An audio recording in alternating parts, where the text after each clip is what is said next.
Kadathanad labour contract society തട്ടിപ്പ് കേസിൽ അറസ്റ്റിലായ റിനീഷിനെയും സുധീർ കുമാറിനെയും കോടതി പോലീസ് കസ്റ്റഡിയിൽ വിട്ടു. Prince tyres and wheels, JT road, Vadakara. വാഹന ഉടമകളുടെ വഴികാട്ടി, 23 വർഷത്തെ വാഹന ടയർ മേഖലയിലെ സേവനം.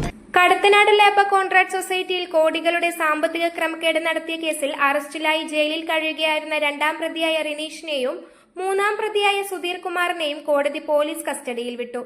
കൂടുതൽ ചോദ്യം ചെയ്യുന്നതിന് വേണ്ടി SIT നൽകിയ കസ്റ്റഡി അപേക്ഷയിലാണ് കോടതി 2ാം പ്രതി റിനീഷിനെ 4 ദിവസത്തേക്കും 3ാം പ്രതി സുധീർ കുമാറിനെ 3 ദിവസത്തേക്കും പോലീസ് കസ്റ്റഡിയിൽ വിട്ടത്. കൂടാതെ കടത്തനാട് ലേബർ കോൺട്രാക്ട് സൊസൈറ്റിയിൽ നിക്ഷേപിച്ച പണം തിരികെ ലഭിക്കാതെ ആത്മഹത്യ ചെയ്ത ഇബ്രാഹിം ഹാജിയുടെ മരണത്തിന് ഉത്തരവാദികളായവരെ നിയമത്തിന് മുമ്പിൽ കൊണ്ടുവരണമെന്നാവശ്യപ്പെട്ടും മുഴുവൻ നിക്ഷേപകരുടെയും പണം തിരികെ നൽകണമെന്നാവശ്യപ്പെട്ടും LDFന്റെ നേതൃത്വത്തിൽ നാളെ മുതൽ അനിശ്ചിതകാല സത്യാഗ്രഹ സമരവും തീരുമാനിച്ചിട്ടുണ്ട്. കടത്തനാട് ലേബർ കോൺട്രാക്ട് സൊസൈറ്റിക്കെതിരെയുള്ള അവിടെ നടക്കുന്ന തട്ടിപ്പിനെതിരെയുള്ള LDFന്റെ നേതൃത്വത്തിലുള്ള സമരം നാളെ RDO ഓഫീസിന് മുമ്പിൽ ആരംഭിക്കുക. അനിശ്ചിതകാല സമരമാണ് ഉദ്ദേശിക്കുന്നത്. നാളെ രാവിലെ 9:30 വടകര പുതിയ ബസ് സ്റ്റാൻഡിൽ നിന്ന് പ്രകടനമായി സമരസഖാക്കൾ RDO ഓഫീസിൻ്റെ മുമ്പിൽ എത്തിച്ചത്.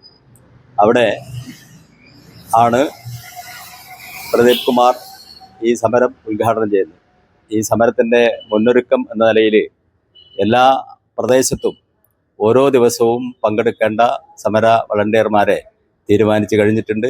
അതിനാവശ്യമായ സമരപ്പന്തലൊക്കെ ഇവിടെ ഒരുങ്ങിക്കഴിഞ്ഞിട്ടുണ്ട്. സമരം ഈ പ്രദേശത്ത് എല്ലാ രൂപത്തിലും ശക്തമായി മുന്നോട്ട് കൊണ്ടുപോകാൻ ആവശ്യമായ ഇടപെടലുകൾ എല്ലാ പ്രദേശത്തും LDFന്റെ നേതാക്കന്മാരും പ്രവർത്തകന്മാരും ഒക്കെ ഇടപെട്ടുകൊണ്ട് നന്നായി നടന്നു വരികയാണ്. സമരം അനിശ്ചിതകാലത്തേക്കാണ് ഇപ്പോൾ തീരുമാനിച്ചിട്ടുള്ളത്.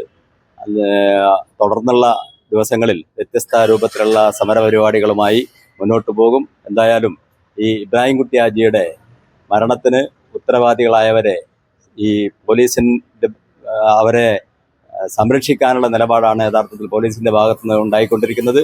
അത് തിരുത്തണം. പോലീസിൻ്റെ ഭാഗത്തുനിന്ന് നീതി നടപ്പാക്കി കിട്ടണം. അതുപോലെ തന്നെ ഈ സൊസൈറ്റിയിൽ കോടിക്കണക്കിന് രൂപയാണ് വിവിധ നിക്ഷേപകരിൽ നിന്നായി സമാഹരിച്ചിട്ടുള്ളത്.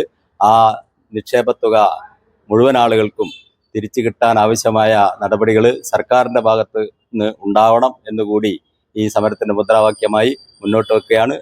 News bureau, media, Vadakara. അല്ല, ഇന്ന് നല്ല സന്തോഷത്തിലാണല്ലോ. അതെ, സന്തോഷത്തിലാണ്. കാരണം ഞാനിപ്പോ പാചകം ചെയ്യുന്നതേ മയൂരം വെളിച്ചെണ്ണ ഉപയോഗിച്ചാണ്. പുതിയ മയൂരം കോക്കനട്ട് ഓയിൽ, കലർപ്പില്ലാത്ത ശുദ്ധമായ വെളിച്ചെണ്ണ. കർഷകരിൽ നിന്ന് നേരിട്ട് ശേഖരിക്കുന്ന നാളികേരം സൾഫറും പുകയും ഏൽക്കാതെ ഉണക്കിയെടുത്ത കൊപ്രയിൽ നിന്നും സംസ്കരിച്ചെടുക്കുന്ന 100% ശുദ്ധമായ വെളിച്ചെണ്ണ. ഇത്രയും നല്ല വെളിച്ചെണ്ണ ഇപ്പോൾ നിങ്ങൾക്ക് വിപണിയിൽ ലഭിക്കുകയില്ല. മയൂരം വെളിച്ചെണ്ണ, ഒരു ഏറെമല സർവീസ് സഹകരണ ബാങ്ക് സംരംഭം.